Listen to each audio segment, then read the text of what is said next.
Siapa? Sayang balam jo barabah, balam lalu barabah mandi. Sayang salam jo sambah, salam lalu sambah kembali. Cikgu BN. Cikgu BN, Kamu? Burang nuri malengang lenggok date pamatang. Sungguh senang hati kami mencari rombongan dan Allah datang. Pandan berandam jujurami kayu talatak date pagi. Jawablah salam dari kami. Assalamualaikum warahmatullahi wabarakatuh. Waalaikumsalam warahmatullahi wabarakatuh. Silakan cepat. Cepat kan jawab. Jadi kita Salam bersembah. Jadi kami di sini mengucapkan terima kasih untuk kunjungannya sudah berada di Rumah Gadang. Gadang itu artinya besar. Rumah Gadang dibina tanggal 8 bulan 8 tahun 1988. Rumah ini kita jadikan perpustakaan. Tapi Rumah Gadang kita di Minang ada 2 model Rumah Gadang. Rumah Gadang kita kan modelnya bertingkat. Ini kita sebut dengan anjung. Satu lagi model Rumah Gadang yang di ujung sana. Di ujung situ ada lagi Rumah Gadang. Ini Rumah Gadang baru penunggu.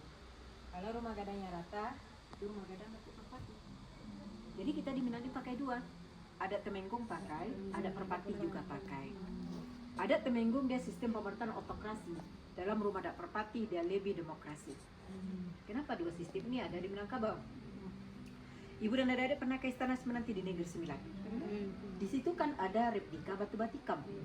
Ada batu yang ditikam pakai keris kan? Ada gambar tangan di atasnya. Batu batikam itu ada dekat Istana Pagariung. Kenapa terjadi batu batikam? Datuk Temenggung, Datuk Perpati, kedua datuk itu pengasas adat Minangkabau. Kedua datuk itu bersaudara, satu ibu dan ayah.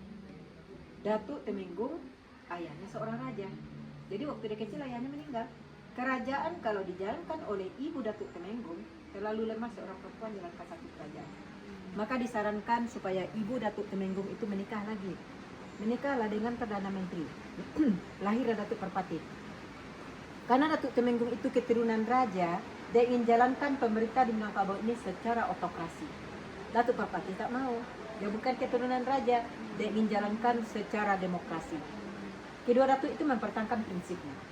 Datuk Temenggung untuk melepaskan kegeraman hati kepada adiknya Datuk Perpati, diambilnya keris, bukan dia tikam ke adiknya. Dia tikam ke atas batu. Datuk Perpati juga ingin menjalankan demokrasi. Kalau dia pukul kakaknya orang tertawa, bersaudara berkelahi. Makanya Datuk Perpati itu, dia pukulkanlah tangannya itu ke atas batu yang ditikam oleh Datuk Temenggung. Makanya di batu batikam, tergambar tangan Datuk Perpati dengan tikaman keris Datuk Temenggung.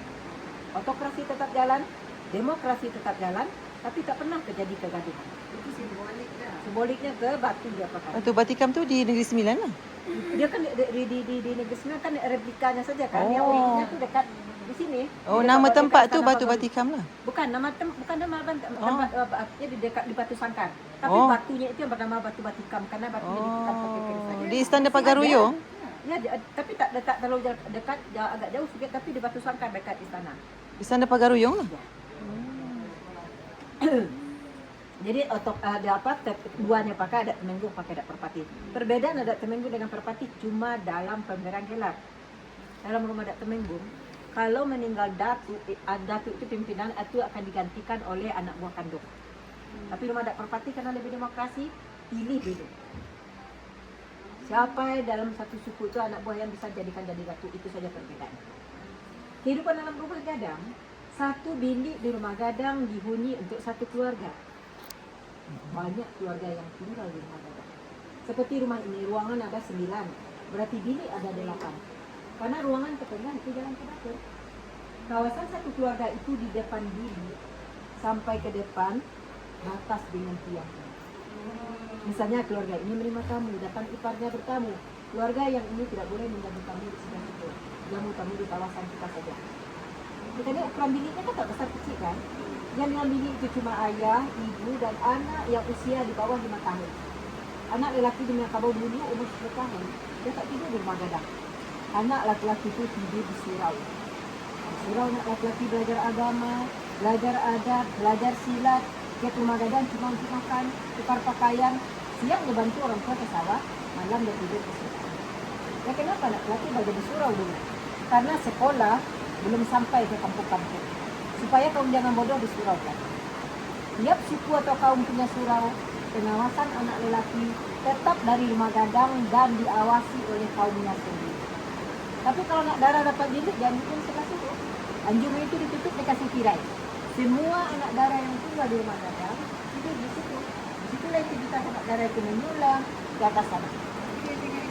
Sampai 5 tahun. Anak darah. Yang di dalam bilik ya, kalau dapat di depan bilik. Jadi rumah gadang itu sebenarnya rumah kebajikan untuk transit dulu sebelum berdikari. Jangan lama tinggal di rumah gadang. Jadi ini, kita lanjutkan lagi ya. Anjungan setelah ini kita gunakan untuk duduknya para datuk atau pimpinan. Karena dalam rumah adat Temenggung kan sistem pemakan operasi. Jadi misalnya ada musyawarah mufakat, datuk duduk di atas, anak buah duduk di bawah. Maka pepatah adat dalam rumah adat Temenggung berbunyi, bajanjang naik, batanggo turun. Bertingkat-tingkat. Tapi rumah adat Perpati, rumah rata, ada musyawarah mufakat, datuk dengan anak buah duduk dengan sayang sabar. Pepatah adatnya berbunyi, duduk sama rendah, tagak sama tinggi. Dia lebih demokrasi. Jadi bilik paling ujung ini sebagai bilik pengantin. Yang baru menikah rumah gadang ke perempuan, dia tinggal di bilik paling ujung. Ada yang menikah lagi yang perempuan, penghuni bilik paling ujung, pindah ke bilik nomor 2. Ada menikah lagi juga, bergeser lagi. Ini untuk yang perempuan. Karena di Minang terjadi pernikahan, suami tinggal di rumah istri. Jadi kalau anak lelaki rumah menikah, keluar, tinggal di rumah istri. Sudah tinggal di bilik paling ujung, keluarga yang paling ujung harus siap-siap untuk keluar dari rumah gadang. Karena keluarga itu sudah menggunakan fasilitas yang ada selama ini. Tapi yang lama tinggal di rumah gadang, itu yang miskin. Kalau yang kaya, di bilik nomor 2 atau bilik nomor 3 pindah. Buat rumah yang baru, bukan rumah gadang, tapi rumah biasa. Karena rumah gadang dibina atas nama suku, bukan nama keluarga. Jadi ukuran bilik yang kecil ini memberi isyarat atau kiasan kepada seorang suami supaya giatlah bekerja, buatkan rumah untuk anak istri. Kalau disediakan biliknya besar atau banyak, nanti suami malas cari uang. Sudah selesai tinggal di rumah gadang. Jadi rumah gadang ini rumah kebajikan untuk transit dulu sebelum diberikan rumah. Yang lebih diutamakan itu, misalnya dia memang betul-betul miskin atau dia seorang janda tinggal di rumah, dia tak punya rumah, tinggal di luar. Siapa yang akan menjaga? Siapa yang akan melindungi? Itu yang lebih diutamakan. Duduk tetamu dalam rumah gadang juga diatur. Kalau yang datang itu tetamu, duduknya menghadapnya keluar. Yang punya rumah seperti adat menghadap ke dalam. Itu ada artinya juga. Tetamu dipersilah duduk menghadap ke dalam. Nanti dia bisa melihat kekurangan-kekurangan yang ada di dalam rumah. Untuk menghindari, jangan terjadi perbincangan. Tetamu menghadap keluar. Yang dilihat yang indah saja pemandangan. Banyak adat Ada. Keuntungan begitu rumah duduk menghadap ke dalam. Ada jamuan makan misalnya dalam acara tinuri, ada makanan yang kurang di ujung ini. Kita sebagai tuan rumah tak perlu juga berteriak minta tambah sama orang dapur. Cukup beri isyarat ke orang dapur cepat nanti makan. Dapur rumah gadang ini cuma satu, dapurnya panjang, tapi tungku masing keluarga itu berbeda. Masing keluarga masak sendiri, tak bersama-sama. Masing-masing. Kita lihat lagi rumah gadang kita di tiangnya tak lurus kan? Ya rumah gadang ini mengempal ke atas tingkap juga kita lihat sengit kan? Konstruksi rumah gadang dibuat seperti ini lebih tahan dari gempa bumi. Karena di dalam kita banyak gunung berapi, dan kita ini sering terjadi gempa bumi. Supaya lebih tahan dari gempa itu dibuatlah rumah gadang tak dipaku. Rumah gadang itu sistem pasak. Jadi kalau terjadi gempa atau goncang, kalau di sini itu dia ikut elastik fleksibel. Ada 2 kali terjadi gempa besar. Tahun 2007, 2009 terjadi gempa bumi yang besar, rumah gadang tak ada rusak. Rumah dari simen banyak yang runtuh. Makanya ada pepatah adat kita di Minang yang berbunyi, condong nam indak membau rabah. Dia condong, tapi tak akan rabah, tak akan runtuh. Ya. Juga mengenai ukiran, juga bukan sekedar kita ukir. Ada makna yang terkandung dalam ukiran. Karena falsafah ukiran berbunyi, alam tak kambang jadi guru, cancang kayu jadi ukiran. Kita orang Minang kalau membuat ukiran, berguru kepada alam. Berpedoman kita kepada alam. Cancang kayu jadi ukiran maksudnya kayu yang besar jadikan tiang atau tonggak. Tapi cancang kayu yang kecil-kecil itu bukan dibuang percuma. Dapat digunakan dijadikanlah ukiran. Tak ada yang terbuang, tak ada yang mubazir. Contoh ini nama ukirannya kucing lalok. Kita artinya kucing lalok. Kucing? Kucing yang Kalau apa mabuk artinya kan dia. Tapi kata lalok di sini artinya tidur. Kucing lagi tidur. Ini sifat tak boleh ditiru ini. Sifat orang pemalas, kerja tidur saja. Kenapa ukiran itu yang diletakkan di dalam rumah gadang? Kita di Minang kalau terjadi pernikahan, suami kan nanti tinggal di rumah istri. Suami dan keluarga istri kita panggil orang Sumando. Kalau di negeri sebelah dipanggil orang Semenda. Menantu laki-laki atau orang Semenda bermacam-macam tabiatnya. Ada orang Semenda niniak mama, ada orang Semenda kacang miang, ada orang Semenda langau hijau, ada orang Semenda lapiak buruk. Kalau ingin dihargai di dalam keluarga istri, jadilah orang Semenda niniak mama. Ini orang Semenda teman-teman laki-laki yang jadi panutan dalam keluarga istri. Tempat orang minta pendapat sama dia. Rajin bekerja, arif bijaksana. Jangan jadi orang Semenda kacang miang. Kalau miang kata-kata kita jadi. Ini orang Semenda kerjanya buat keributan saja dalam keluarga istri. Juga jangan jadi orang Semenda langau hijau. Langau kelalat kan di tempat engkau kerja. Perbuatan tak baik saja yang dikerjakannya. Juga jangan jadi orang Semenda lapiak buruk. Lapiak sudah buruk, ikan sudah rusak. Itu orang Semenda pemalas. Kenapa dibilang lapiak buruk? Karena pemalasnya kerjanya tidur saja sampai buruk lapiak jadi. Kalau ada orang Semenda pemalas dalam rumah gadang, orang rumah gadang tak akan bicara langsung pada yang bersangkutan. Dia akan sindir saja. Jadi kebetulan ada orang Semenda pemalas dalam rumah, ada kucing. Kalau kucing di rumah kan kerjanya tidur saja, lapar cari makan ke dapur. Untuk menyindir kepada orang Semenda lapiak buruk pemalas, berbicaralah orang rumah gadang kepada kucing sekeras-kerasnya seperti ini. Kucing pula kalau saja. Katanya kucing ini kerjanya tidur saja. Menyindir kepada orang Semenda lapiak buruk pemalas. Gambaran seperti kucing yang lagi tidur. Kalau di negeri 9 pepatah adatnya berbunyi gini. Pukul anak, sindir menantu. Dibentuk atau di jendela di tingkap itu nama ukirannya si kambang manis. Bunga yang indah.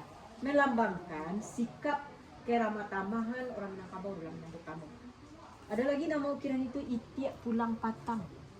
Itiak pulang patang melambangkan keteraturan atau kedisiplinan. Titik jalan tak ada yang komandoi teratur berbaris satu-satu. Ada lagi nama ukiran itu pucuk rabuang. Pucuk rebung. Pepatah adatnya berbunyi ketek paguno gadang tapakai. Waktu kecil rebung bisa jadi gulai. Sudah tua bulu dapat kita pergunakan buat rumah bisa dari bulu. Maksudnya kita hidup dari kecil sampai tua berguna bermanfaat untuk orang lain. Kita lihat lagi kalau kita buat rumah tingkap arah keluar, tapi rumah kadang dibuat tingkap arah ke dalam. Ada dua keuntungan buat tingkap seperti ini. Kita buat tingkap arah keluar, ukiran akan cepat rusak kena tepisan hujan dan sinar matahari, itu pertama. Yang kedua sebagai perisai. Kalau ada serangan dari luar, kalau tingkap di luar kita menutup tingkap, kita yang kena. Tapi kalau tingkap seperti ini, tolak dari dalam, tingkap akan tertutup. Di depan rumah ada bangunan kecil di depan rumah itu namanya rangkiang. Rangkiang itu untuk simpan padi. Kalau di kedai apa itu? Di Perak, benar? Di Kelantan. Kelantan. Panggil apa ya? Kalau apa? Untuk simpan padi. Apa ya? Rumah padi. Rumah padi saja. Kita di sini namanya rangkiang. Kita lihat bentuk sama kan? Tapi yang membedakan itu jumlah tiangnya. Rangtiang. Kalau rangkiang, bukan rantiang. Rantiang itu pokok yang rangkiang. Oh, rangkiang. Ya. Yang paling ujung padinya kita gunakan untuk acara adat. Misalnya ada acara kenduri, ambil padi paling ujung. Yang empat lagi agak di tengah, padi digunakan untuk membantu fakir miskin, untuk sedekah, untuk bayar zakat, ambil padi di situ. Kalau tiangnya 6, padinya kita gunakan untuk makanan sehari-hari yang punya rumah gadang. Paling ujung tiang 9, padi digunakan untuk pembangunan di kampung. Misalnya di kampung orang buat masjid, kita ambil padi di situ, kita jual. Hasil penjualan padi bantu untuk pembangunan. Jauh letak rangkiang dari rumah gadang ada artinya juga. Kalau terjadi kebakaran di rumah gadang, orang rumah gadang tidak akan kelaparan. Jarak jauh dari saya. Ya. Jadi mengambil padi nanti pakai tangga, siap disimpan tangga ambil padi, tangga nanti simpan di bawah rumah gadang. Kita letak tangga di situ. Habis nanti dicuri orang, tak aman nanti untuk budak-budak.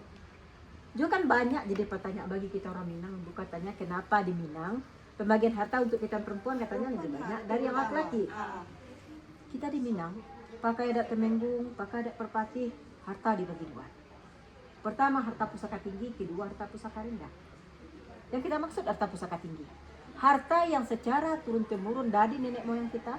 Contoh rumah gadang, sawah dan ladang, ini milik suku, milik kaum, milik bersama. Secara turun-temurun harta itu untuk kita yang perempuan. Cuma harta itu hak guna, bukan hak milik. Tak boleh dijual, cuma boleh kita pajak. Tapi syarat pajak harta itu sangat ketat. Boleh kita pajak harta. Syarat pertama yaitu rumah gadang kaki risat. Maksudnya rumah gadang banyak rusak. Kita tak punya uang untuk memperbaiki rumah gadang. Ada sawah seperti pusaka tinggi, boleh kita pajak sawah untuk perbaiki rumah gadang. Sebenarnya juga untuk persulit kita pajak harta. Masa kita sudah tinggal di rumah gadang tak bayar free? Rumah rusak kita pajak, atau malu juga kita jadinya. Yang kedua syaratnya, mayat tak bujur dalam rumah. Ada kematian, tapi kita tak punya uang untuk cara penyengrak mayat, boleh kita pajak untuk penyengrak mayat. Maksudnya seperti ini juga. Apa orang Minang meninggal butuh biaya yang sangat besar untuk penyengrak mayatnya? Bukan itu. Supaya kita jangan mudah pajak harta tadi. Kalau ada yang meninggal rumah gadang, itu kewajiban kita sebagai umat Islam atau fardu kifayahnya. Yang ketiga syaratnya gadih gadang alum balaki. Ada anak perempuan cukup umur untuk dinikahkan dalam rumah gadang, tapi kita tak punya uang untuk cara perkaunan gadis, boleh kita pajak harta untuk perkaunan gadis. Sebenarnya juga untuk persulit kita pajak harta. Malu juga kita kan, acara pernikahan mewah-mewah tapi kita pajak harta. Nanti jadi perbincangan atau jadi cemoohan bagi orang maksudnya. Tapi kalau sempat pajak harta juga bukan ke orang lain, kepada yang satu suku dengan kita. Jadi waktu menebus tidak terlalu rumit. Kalau tidak ketebus harta tidak akan kemana-mana, masih milik suku kita juga. Yang kedua, ini harta pusaka rendah. Harta pencarian orang tua pembagiannya sesuai hukum Islam.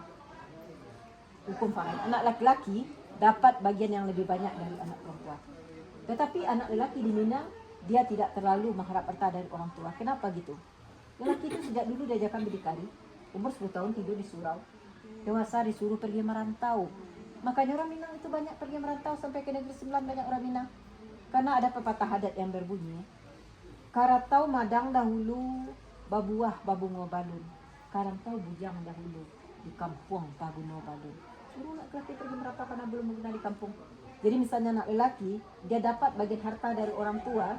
Biasa yang laki-laki dia lebih utamakan dulu untuk saudari perempuan. Misal, harta ditinggal orang tua sedikit, saudara perempuan banyak. Yang lelaki lebih utamakan dulu untuk saudara perempuan. Ditanam dalam hati anak lelaki mengharap harta dari orang tua. Nanti anak lelaki jadi pemalas. Apalagi orang tua kaya, laki-laki berpikir, untuk apa kerja keras? Kalau orang tua meninggal dapat bagian harta lebih banyak. Tapi tidak berhasil yang laki-laki, yang akan bantu itu saudari perempuan. Jadi ikatan keluarga itu sangat erat sekali. Jadi sebenarnya pembagian harta dalam sistem matrimonial Minangkabau bukan kaum perempuan lebih ditinggikan atau lebih diutamakan, bukan itu maksudnya. Tapi sangat melindungi kita sebagai kaum perempuan. Misalkan sebagai perempuan suami sudah meninggal tak punya rumah, berhak tinggal di rumah gadang. Tak punya kerja, bisa jadi petani atau peladang atau pusaka tinggi, kaum perempuan itu akan terlindungi, tak akan tersia-sia. Karena orang banyak salah paham. Katanya takut menikah sama orang Minang atau orang Nogeri. Terjadi perceraian, istri meninggal katanya kain selai pinggang dia bawa. Kalau di Minang ini kalau terjadi perceraian atau istri meninggal, ada 3 harta yang akan dibagi. Yang pertama harta bawaan, yang kedua harta pencarian, yang ketiga harta tempatan. Harta bawaan, suami sebelum menikah punya harta sendiri misalnya, dan dia bawa dalam masa pernikahannya, terjadi perceraian, istri meninggal, harta ini nanti milik suami. Ya, betul. Yang kedua harta pencarian. Dalam masa pernikahan suami istri, ada harta berdua, terjadi perceraian, istri meninggal, hukum agama, hukum faraid yang berlaku. Yang ketiga harta tempatan. Suami kan tinggal di rumah istri. Suami kalau tinggal di rumah istri memang terjadi perceraian, istri meninggal, suami harus keluar dari rumah itu. Bukan suami yang buat rumah. Di situ orang salah paham, katanya nanti diusir selesai. Kalau duduk dia buat sendiri, berdua, hukum agama yang berlaku. Itulah sedikit menghadap Minangkabau. Kalau ada persoalan boleh ditanyakan. Kalau di sini dia orang kerja apa suami?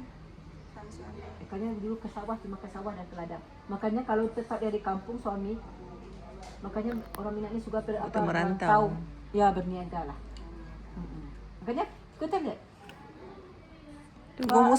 Gua musang tadi merantau. Berniaga. Niaga. Okay, suami dia. Betul? Orang sini. Orang di apa? Di Jakarta. Orang di Tanah Abang itu tempat pasar terbesar di apa itu, umumnya orang Minang yang jadi berniaga di sini. Iya betul. Jadi di sini saingan orang Minang itu cuma orang China. Ada ramai ya Cina sini. Ini ramai sini. Tak, misalnya di toko yang besar, di sini ada juga tapi tak terlalu banyak, sedikit saja. Yang paling apa itu orang, ya memang orang apa, lawan dari apa itu cuma rencana, tapi orang Minang dia banyak sukses karena gini. Pertama dia sudah umur 10 tahun hidup di surau. Misalnya dia hidup merantau, berniaga. Biasanya dia pertama sekali karena belum ada modal untuk buat buka toko atau apa, dia di depan kedai orang Cina ni jualan di tepi-tepinya. Tapi dari situ dia bilang, saya harus lebih dari orang yang di belakang. Makanya dia lebih buat untuk apa, untuk berdagang atau orang ini. Jadi dia ada apa? Saya harus harus lebih dari toko-toko yang ada. Tadi dia banyak yang sukses berdagang. Tipu atau di sini apa dia? Oh, di sini ya? Ya, Zainuddin ini ayahnya orang Minang. Pergi merantau dulu ke Makassar. Menikah dengan ibu Zainuddin orang Makassar. Ibu Zainuddin tidak pernah dibawa oleh ayah Zainuddin pulang ke Minang. Zainuddin pulang ke Minang ini setelah ibunya meninggal. Di Minang, suku anak itu menurut suku ibu. Tidak, kita di Minang. Tapi di Makassar, suku anak, suku ayah kan? Ya. Dari keluarga ibu Zainuddin dibilang Zainuddin anak orang-orang Minang. Karena ayahnya orang Minang. Tapi di Minang ini, di keluarga ayah Zainuddin, kalau di Minang suku menurut suku ibu, dibilang Zainuddin orang Makassar. Disitulah terombang-ambing yang dibilang tak punya suku. Tapi misalnya kalau yang perempuan orang Minang, istri bukan orang Minang, anak yang lahir sangat beruntung sekali. Otomatis dapat dua suku dari kedua orang tua. Kita kembali itu cerek kan? Si cerek di sini ada satu pokok untuk obat. Biasanya daunnya kita jadikan untuk obat. Jadi saya berpantun pakai kata si cerek ini, nanti salah paham bilangnya cerek nanti kan. Kalau tak saya beritahukan. Si cerek di tepi banda kok condong, tolong tagakkan. Dari ketik ambo baraja kok salah, tolong tunjukkan. Kok sana karimbo iswa, bawakan kami si rotan panjang. Kok ndak rotan aka pun jadi juo.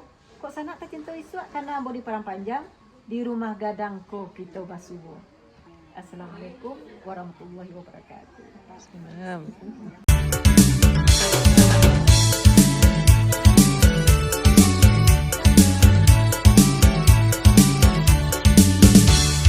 Darilah padang ke bukit tinggi, singgahlah dulu di kayu tanam.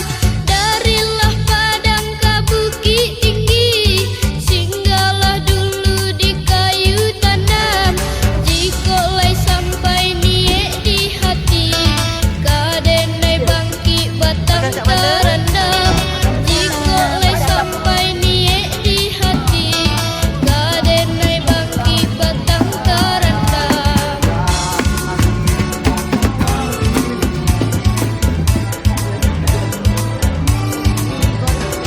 Bukit